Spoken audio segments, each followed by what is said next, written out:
بسم الله الرحمن الرحيم الحمد لله رب العالمين والصلاة والسلام على محمد وأهل-بيت الطيبين الطاهرين اللهم صل على محمد وآل محمد. قال الله تعالى في كتابه الكريم فتلقى آدم من ربه كلمات فتاب عليه إنه هو التواب الرحيم. صدق الله العلي العظيم. When one travels throughout their life as they're growing, they come to a realization that there's only one God, and Allah subhanahu wa ta'ala. We all come to that realization at some point in our life through searching for Him. And after we find out there's Allah, we know that through His mercy or His love, He sends messengers to inform us and make us aware of Him. And they are the ones that we're supposed to emulate and follow throughout our lives. So it becomes a wajib on us to follow them and to research about them and to learn about their lives so that way we can follow their sunnah. So something interesting that I found, I was researching all of the prophets, the older prophets, all the way up to Prophet Muhammad sallallahu alayhi wa alihi. Allahumma salli ala Muhammad wa ali Muhammad. I noticed one thing. When all of these prophets, they had hardships. It's not just us that get hardships. Prophets had the most hardships. And we see that with these prophets, whenever they got into a situation or some calamity befell them, we find that when the relief came, it was because they called on the names of Ahlul-Bayt 𝗦𝗫𝗧𝗕𝗦𝗖𝗥𝗓𝗏. And a lot of people don't realize this or don't know this, but Allah blessed us that we know, as Shia, we know Ahlul-Bayt and we know the names of Ahlul-Bayt 𝗦𝗫𝗧𝗕𝗦𝗓. These names are powerful. It's not just ordinary names. These people hold the highest status with Allah, the highest status that there is. And whenever these prophets got into difficulties, they called on Allah by these names. And tonight I want to go over some stories of these prophets so that we can become aware of what situation they were in and how they came about to get out of their hardship. The ayat that I read in the beginning was from Surah Baqarah, ayat 37. The English is, then Adam received words from his Lord, and then turned unto Him, and verily Allah is oft-turning the most merciful. So we have to ask ourselves, what were these names that Adam was given? Adam alayhi salam. What were they? So when we look at tafsir, it's interesting because this is not just a Shia belief. This is also in Sunni books as well. There's a book called al-Quran by 𝗧𝗨𝗥𝗓𝗧 al-shirazi. And he mentions Sunni narration from Abdullah ibn Abbas, and he said, I asked the Prophet sallallahu alayhi wa alihi, what were these words that Adam received from his Lord? So the Prophet said, Adam asked Allah by the right of Muhammad, Ali, Fatima, Hassan, and Hussein.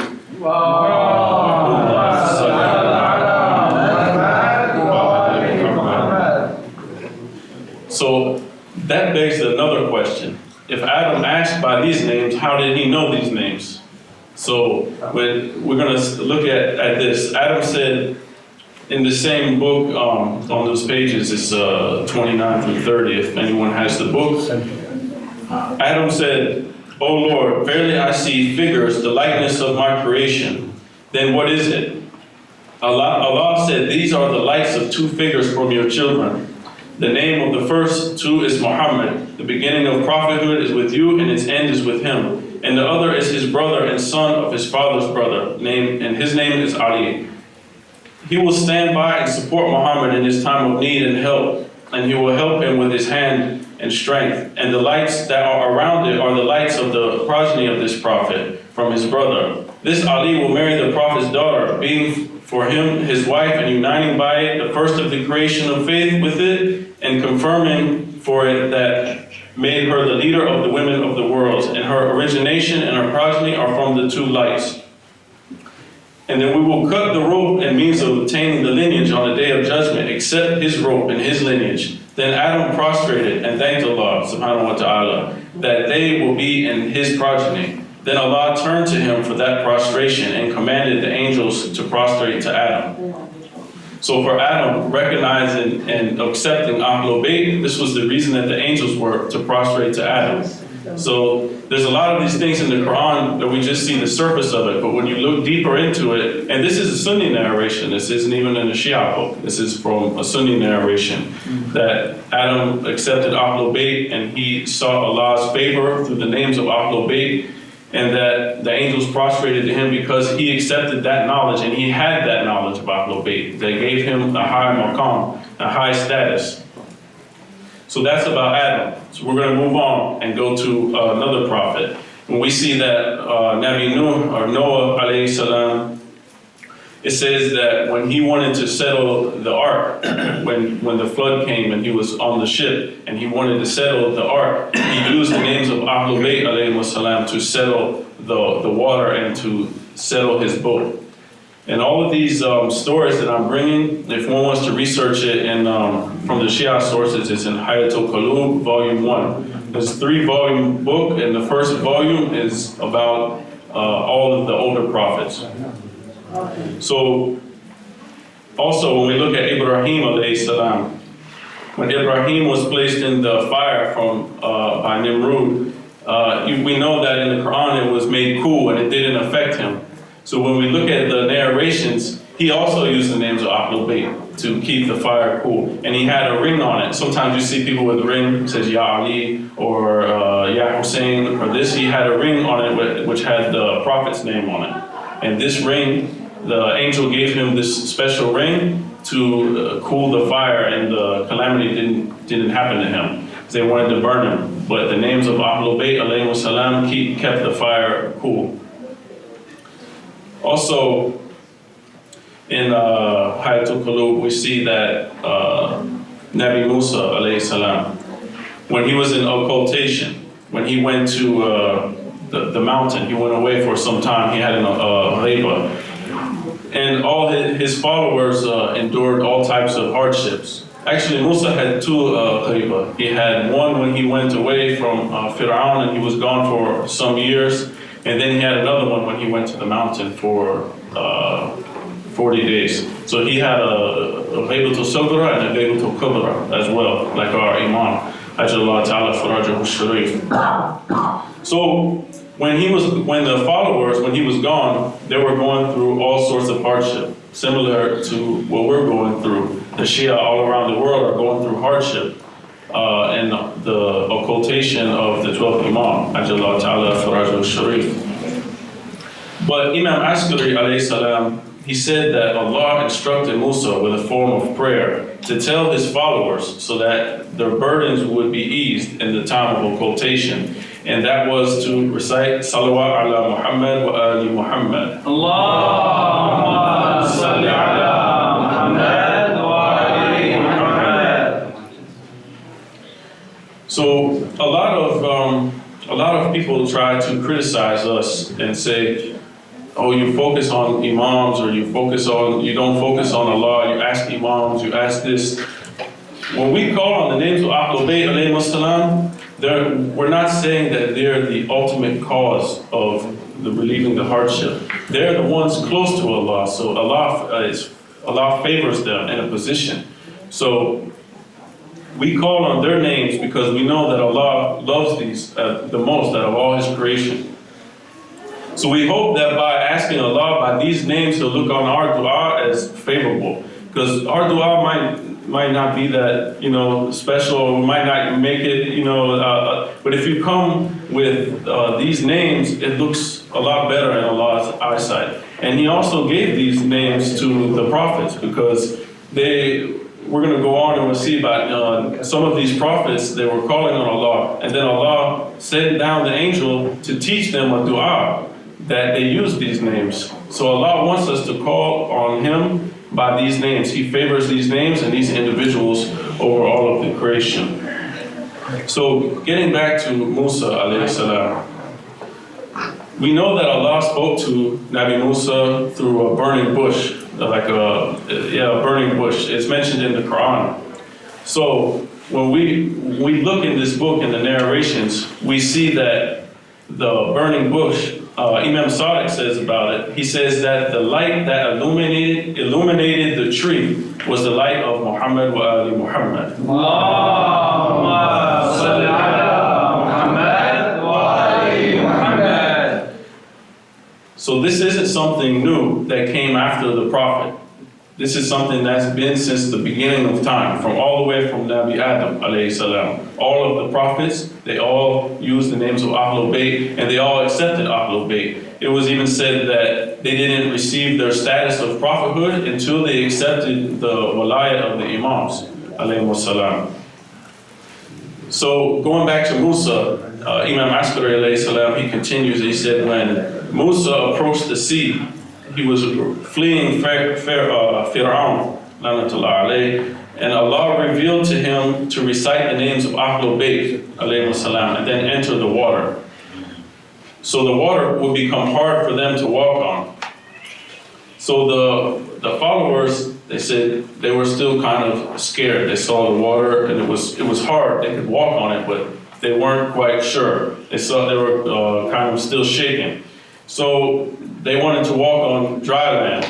They weren't just happy that they could make it through the water and through the sea, but they wanted it to be dry too. So then they asked Musa alayhi salam again to make it dry. So Nabi Musa alayhi salam, he struck the Red Sea with his staff, and he mentioned the names of Ahlul-Bayt alayhi salam, and then the sea split, and it was also dry for them to walk on. And it branched out into 12 paths because there was 12 tribes of Bani Israel. So there was 12 different ways for each tribe, and they had to walk through. Each tribe knew his way and had to walk. But even then, they didn't want the water they didn't want to walk on the water. They wanted it to be dry. Now they took their 12 ways, and they still, they had some complaints, and they said, oh, we won't see the other tribe. We'll be worried if the other tribe didn't make it and we made it. So even asked Musa alayhi salam again, and he made it. He used the names of Ahlul-Bayt alayhi salam again, and it made it where there was a way that they could see through the walls of the water, because the water rose and made like tunnels per se, something like this, a walkway. And also Yunus alayhi salam, Nabi Yunus, when he was in the belly of the fish, he was there and he cried out to Allah many times. He was in the belly of the fish for an amount of time. And when he got revealed to him that he needed to call on Allah by the names of Ahlul-Bayt. And when he called Allah, when he used the supplication of the names of Ahlul-Bayt alayhi salam, the fish took him to the shore and released him. Sallu ala Muhammad wa ali Muhammad. Allahumma salli ala Muhammad wa ali Muhammad. Next we'll go to Nabi Yusuf alayhi salam. So at the age of 7, Yusuf, his brothers, we all know the story well, his brothers were jealous of him. He had a dream, and he told his father told him, don't tell anybody that, your brothers will be jealous of you. So they took him out and they cast him in a well. They threw him in a well.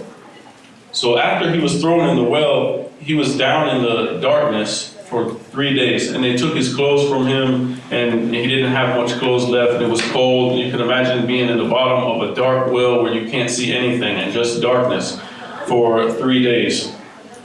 It said that he was soaking wet and he was crying to Allah to help him.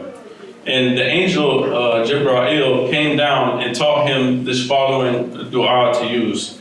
He said, "O Allah, Ya Allah, I ask you because of all praises for you. There is no God but you. You are the compassionate, the merciful, the originator of the heavens and the earth, the possessor of might and honor. Shower your mercy upon Muhammad and his family and make for me an escape from my current predicament. Provide for me from where I do not expect it." And through this dua, he was able to get out of the well. And then he went on to Egypt and became the Aziz of Egypt, the treasurer of Egypt. Sallu ala Muhammad wa ali Muhammad. Allahumma salli ala Muhammad wa ali Muhammad. And also later on, when he was in the prison, he was in prison for a long time. This is the same dua that he used when he was in the prison, to be released from the prison. So it's very interesting. I found it really interesting when I was studying these lives of these prophets, that all of them, they all, called out by these names. But it's a shame that not everyone knows about this, because if they knew about this, that it wouldn't be something that's looked upon strange, because Sunnis, Wahhabis, or Salafis, or whatever name we want to give to them, they accuse us of shirk, because they say, oh, you call 𝗦𝗨𝗕𝗦𝗖𝗥𝗓𝗦𝗧, you don't call Allah, or you associate the names with Allah. And the same thing is for ziyarah. They say you do sajda to the imams at their graves, and you worship imams, and they put pictures of people doing sajda. And for anyone who has been to the shrines, they know better, because in the shrines when you're doing salat, a lot of people are not facing, it's not like the Kaaba where they're all around facing the Kaaba. No, they're all facing the Qibla, even if the shrine is behind them, or the ظهري or the imam is behind them, they're still facing different direction. But you see that a lot of people make sujood. They're thanking Allah for being there, and they're thanking Allah for letting them come to ziyarah, and out of respect for the imam. It's the same way that the angels prostrated to Adam. That wasn't shirk either. They were prostrated to Adam because he accepted Ahlul-Bayt. So we're prostrating and thanking Allah for allowing us to have this knowledge of 𝗦𝗨𝗕𝗦𝗖𝗥𝗓𝗦𝗧 alayhi Salawat. Allahumma salli ala Muhammad wa ali Muhammad. So for those who say that it's outside of Islam, and we brought narrations. So we can go to the Quran as well, because Allah commanded the people to seek forgiveness through the Prophet, sallallahu alayhi wa alihi, in Surah 4, ayat 64. It says, we sent no messenger except that he should be obeyed by Allah's permission. And if when they wronged themselves, if they had but come unto you and asked forgiveness of Allah, and asked forgiveness of the messenger, then they would have found Allah forgiving and merciful. So Allah is saying, when you committed the wrong, they should have approached the Prophet and asked the Prophet to seek forgiveness for them, and asked, by the Prophet's name for their forgiveness. So this is also found in the Quran, not just the narrations.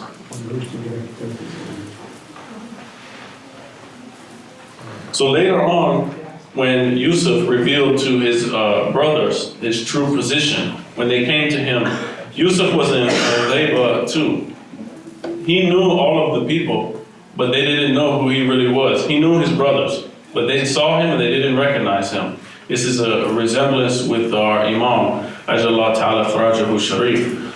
So when they came, he gave his brothers, because his father had went blind out of crying for the separation from Yusuf.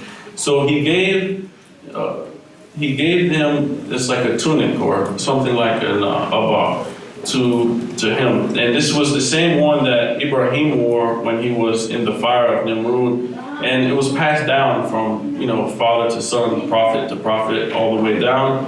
And the angel Jibreel, he instructed Yaqub if he wanted to be taught a dua that would restore his sight and bring back his lost children. So the angel came to Yaqub and he asked him, do you want your sight back? I will give you a dua, but you need to say this dua and you will get your sight back. So he replied that of course he wanted his sight back, and he wanted to be united with Yusuf alayhi salam again. So the angel said, pray as Adam prayed. when he wanted Allah to forgive him, and as Noah prayed when he wanted to bring his ark to rest on the mountain to save him from the flood, and pray as Ibrahim prayed when he was thrown into the fire. Say, O Allah, we ask you through Muhammad, Ali, Fatima, Hassan, and Hussein to bring Yusuf and Benjamin back to me and to restore my vision. And then Yaqub, he took the abba or the tunic and he wiped his face, and then his vision became back through the names of Ahlul-Bayt alayhim as-salam. Allahumma salli ala Muhammad wa ali Muhammad. We see that in the Quran. It says in Surah Yusuf, ayat 96, then when the bearer of good news came, he cast his shirt over his face, and he regained his clear sight, and he said, did I not say to you, I know from Allah that which you know not?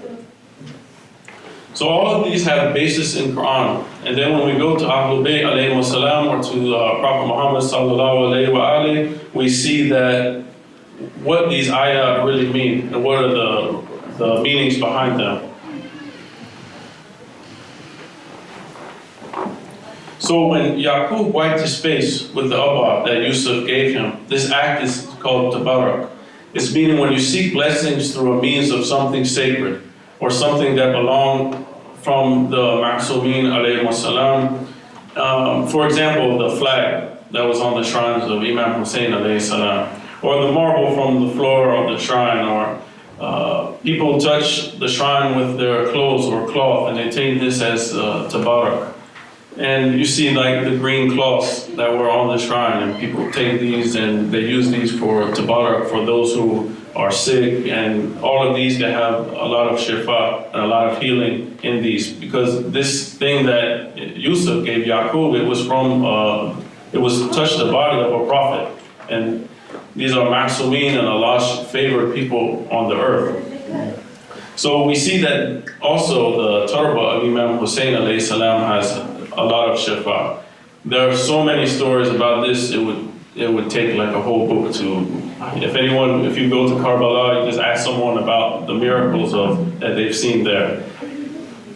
In 𝗦𝗨𝗕𝗦𝗖𝗥𝗜𝗕𝗘 by Sheikh 𝗧𝗨𝗥𝗏𝗦𝗜𝗧, we find that the following merits about the turba. Imam Rida alayhi salam, he said that whoever uses the tasbih made from the clay of Imam Hussein's shrine or Imam Hussein's grave, and repeating the following statements with each bead on the tasbih, Allah subhanahu wa ta'ala shall record for him 6,000 excellent points.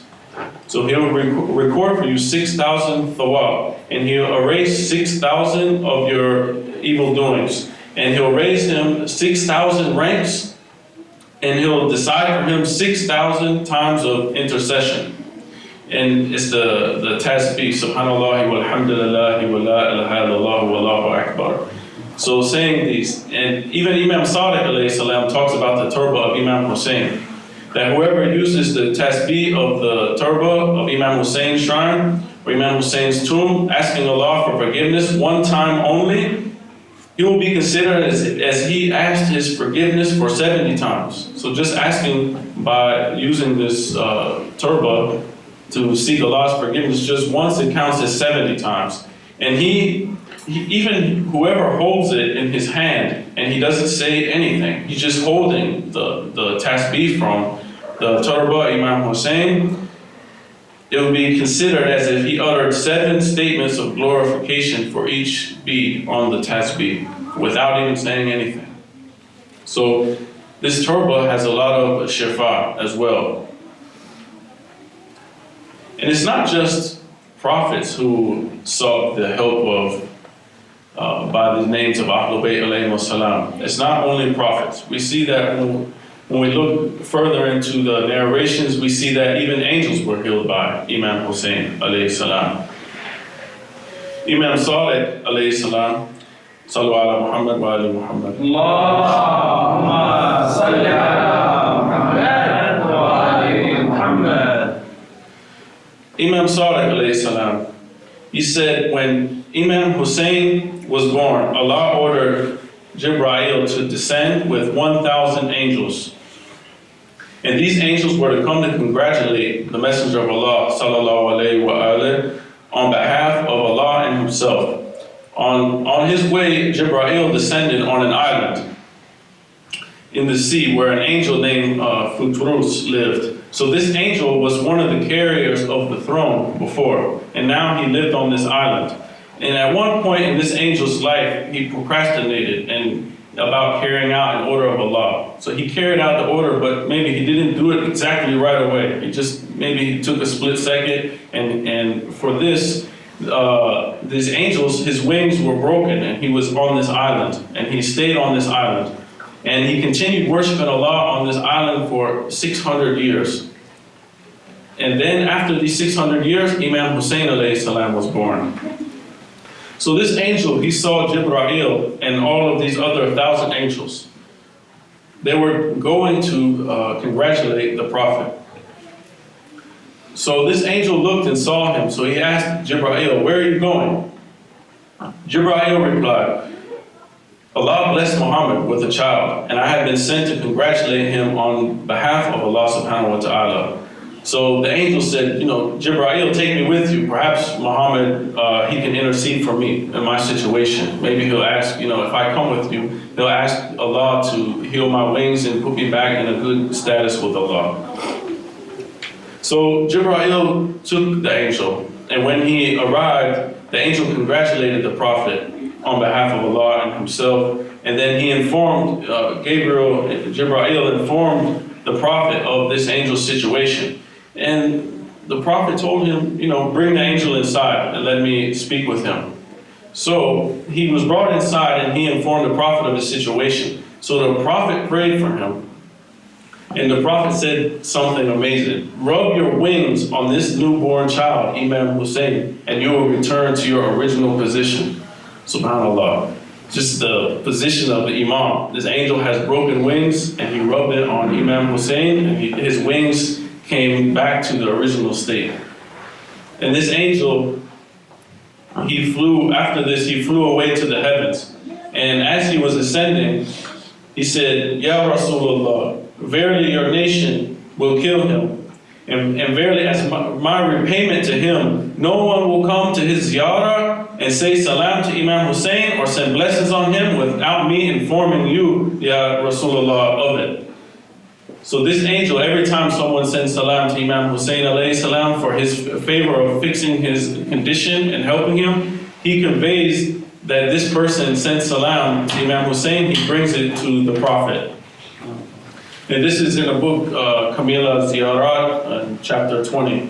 Sallu ala Muhammad wa ali Muhammad. Allahumma salli ala Muhammad wa ali Muhammad.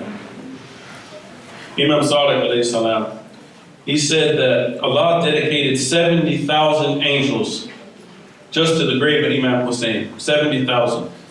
And they're covered with dust and in disheveled condition. They look stressed and they're covered with dust, and they cry over Imam Hussein alayhi salam all the way to the day of judgment. And they establish salat by the grave, and each of their salat is equal to 1,000 salat of mankind. So just one prayer of these angels at the shrine of Imam Hussein is equal to 1,000 of our salat. And the reward for this salat, it will be registered for the zawar, for the ones who go to visit Imam Hussein alayhi salam. So we should all try to make our intention, inshallah, if Allah can grant us that position, and we ask Allah to call us to Karbala, for Imam Hussein and Abu Fadl Abbas to call us to Karbala so that we can go fulfill the rights of the ziyarah, and we can attain this position as well for these salat to be registered for us, for the angels that pray for the zawar.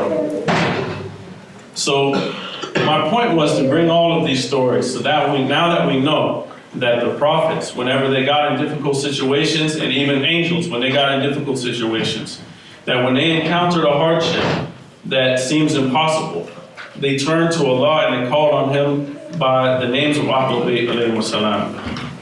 They were cured for blindness. They split this, the sea was split for Musa. The angels' wings were mended. So whenever we get in a hardship or something seems impossible for us, the first thing we should do is we should think about this. what the prophets do. What would the prophets do? They called on the names of Ahlul-Bayt alayhi salam. And when we send the salam to the imam, sending salam, that reply is wajib. So we should all, when we get in a hardship, we should send salam to the imam of our time. Assalamu alayka ya sahib al-zaman, ya Mahdi adrikna. We should call on Imam Mahdi, 𝗙𝗢𝗧𝗓𝗦𝗧𝗓𝗢, because we have an imam. He's with us. We have an imam. He's in occultation, but he is here and he's present and he knows our condition better than we even know our condition our own self. So we should always send salam to the imam and ask him to help us when we get in difficult situations. And you can ask, there's many people, it's happened in my life, it's happened in other people's life. And I usually don't like to talk too much about my personal life, but I'll tell you one small story. It was, my wife was giving delivery to my son, Ali. And this is our first child, and everything was going okay. I was reciting dua, and I was praying, and then something happened, some complication, and everyone rushed in the room, They rushed in the room, and I was like, what's going on? They weren't telling me anything. I was like, we gotta get her out of here, we gotta get her out of here. She was like really, her heart rate dropped really low. And they said that the cord was wrapped around my son's neck, and they're like, we might lose both of them. I don't know what's gonna happen. And they said, you can't even come. I was trying to go, and they're like, no, you have to stay in this room by yourself. I was about to lose my mind, and I don't know what to do. They rushed my wife out, took her to another room, and the last thing they told me is you might lose both of them. You might lose your wife and your son. And I don't know, I was just like heartbroken at the moment, and I thought about it. Who could I call? What should I do? Should I call my mom, tell my mom, okay, mom, this is going on? And I thought about it, my mom can't help me. Should I call my friend, my friends I talk to every day, they can't help me. Should I call my sheikh or my teacher? They can't help me. I said, you know what I need to do? I need to call 𝗧𝗨𝗥𝗓𝗦𝗖𝗢𝗢𝗔 𝗪𝗓𝗡. And I just went and I made 2 rakah, and I asked Allah, by the right of Muhammad wa Ali Muhammad, and by the right of Imam 𝗧𝗨𝗥𝗓𝗧, I asked by his name, and I said, I send my salam to the Imam. I said, if anybody can do it, you're the one that can do it. I'm hopeless in this situation. There's nothing I can do. So I'm asking your help, to help me. By the time I got up, the nurse came in and said, your son is fine. Everything is fine. He's healthy. He's crying. Everyone in the hospital, my wife was good, and everything was good. So trust me, these things, we see it in narrations, and we can also see it even in our lives. Allah didn't just answer the prophets' du'as because they were prophets. It happens to tons of people. And I'm sure if you just go ask a lot of people, and there's probably even books about these stories. There's a lot of stories that people go to shrine in Karbala, they couldn't walk, they get up and they're walking. People that are blind, they get their sight back. There's so many miraculous things. I wish that everyone in the world could see it, because they would be amazed, and they would know the true position of the Imam alayhi salam. So on a night like tonight, in Muharram, after we know this, we should follow the sunnah of Rasulullah and the sunnah of the earlier prophets, and we should ask our hajat by the name of Imam Hussein alayhi salam. So I would like if you could recite this with me, inshallah, that we're going to recite this and ask for our hajat, inshallah. It's from Dua Tawassum. Ya Aba Abdullah, Ya Hussein ibn Ali, Ayyuha al-Shaheed, Ya ibn Rasulullah, Ya Hujjat Allahi ala khalqih, Ya Sayyidana wa Mawlana, inna tawajjahna واستشفعنا وتوسلنا بك إلى الله وقدمناك بين يدي حاجاتنا يا وجيها عند الله اشفع لنا عند الله. There's two individuals that were named Baba Hawaij. We have Imam Qadim alayhi salam, the seventh Imam, and we also have Abu Fadl al-Abbas. Sallu ala Muhammad wa ali Muhammad. Allahumma salli ala Muhammad wa ali Muhammad.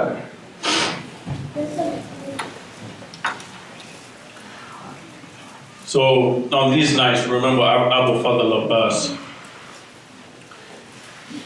He's Baba Hawaij. We should come to him as we see the sunnah of the prophets. They use the names of Ahlul-Bayt alayhi salam. Abu Fadl al-Abbas is the door to answering the needs. We send our condolences to Imam Mahdi 𝗙𝗢𝗧𝗓𝗦𝗬𝗓 Sharif. And we send our condolences to 𝗦𝗨𝗣𝗑𝗬𝗓 for raising such fantastic sons, such a loyal son, she gave 4 sons for Imam Hussein. And when the people came to Medina, they were asking her, they were telling her about her sons. She didn't even care. She asked, where is Hussein? Where is Hussein? It doesn't even matter about my sons. I want to know, is Imam Hussein alayhi salam okay? This type of lady, 𝗦𝗨𝗡𝗧𝗓, she raised, when we look at 𝗦𝗨𝗡𝗧𝗓, we can tell how Abu Fadl al-Abbas was. He had 4 parents, Amir al-Mu'mineen alayhi salam and 𝗦𝗨𝗡𝗧𝗓. So how can we not strike our chest? Or how can we not strike our chest when we remember Abu Fadl? When he went to the river to get the water for the thirsty children, he was the backbone of Imam Hussein alayhi salam. He was the standard bearer, the one that carried the flag. He was the backbone, the support, the strength for Imam Hussein. But he couldn't take it when he heard the cries from the children from every corner. Al-Atash, Al-Atash. Abbas fought bravely to get to the Farat.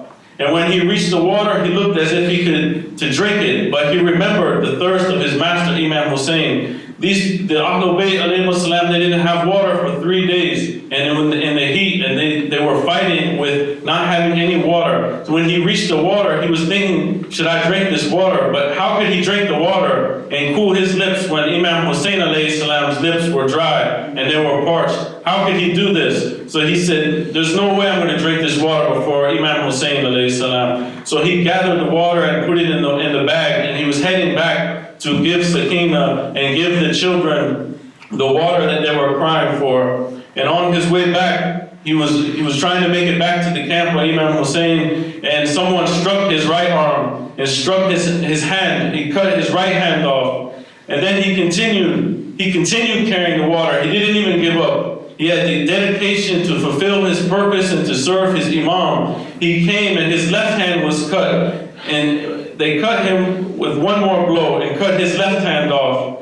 Ya Abu Fadl, Ya Qamar Bani Hashim. He was so determined that he carried the container of the water by holding the strap in his teeth. I mean, most of us would have given up when our first hand was cut, but Abu Fadl, no way.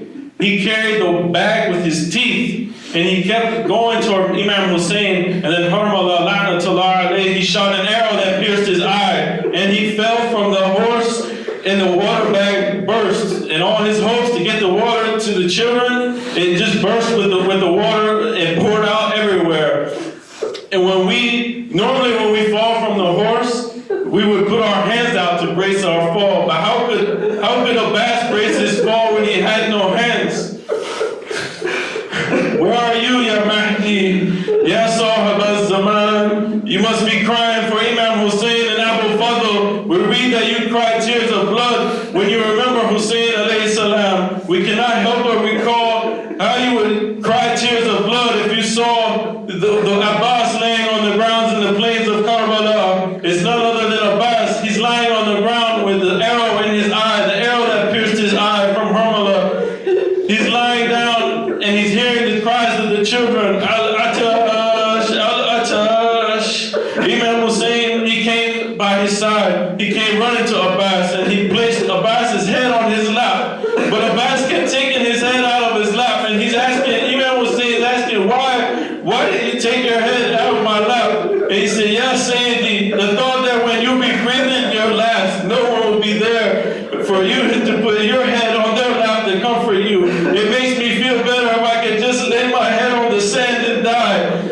Besides, I'm your slave, and you're my master. It's too much for me. It's too much for me to put my head on your lap. And Hussein, when he heard this, he just burst into tears in the sight of his brother lying down in his arms. It was too much. And Abbas, he heard to whisper to Imam Hussein, Ya Sayyidi, I have some last wishes to express to you. When I was born, I had my first look at your face, your noble face, and it's my desire, my last desire, that when I die, I can look at your face as well. But this arrow is in my eye. This arrow pierced my eye. It's filled with blood. If you clear the blood from just my one eye, I'll be able to see you and fulfill my last dying desire. My second wish, yes, Sayyidi, is that when I die, please don't carry my body back to the camp, because I can't bear to see Sudaina. Even when I'm dead, I can't bear to have her, the thought of having her see my body. And I know your back is broken already from carrying everyone, Qasim, Muhammad, and all of your other family members to the camp. Please don't bother carrying my body to the camp. And my third and last wish is that Sakina may not be able to see my body lying here. And Hussein, he cried and promised that he would carry out his last wishes. But Ya Abbas, Ya Qamar Bani Hashim, I too have a wish to be fulfilled. Imam Hussein says, since childhood, I've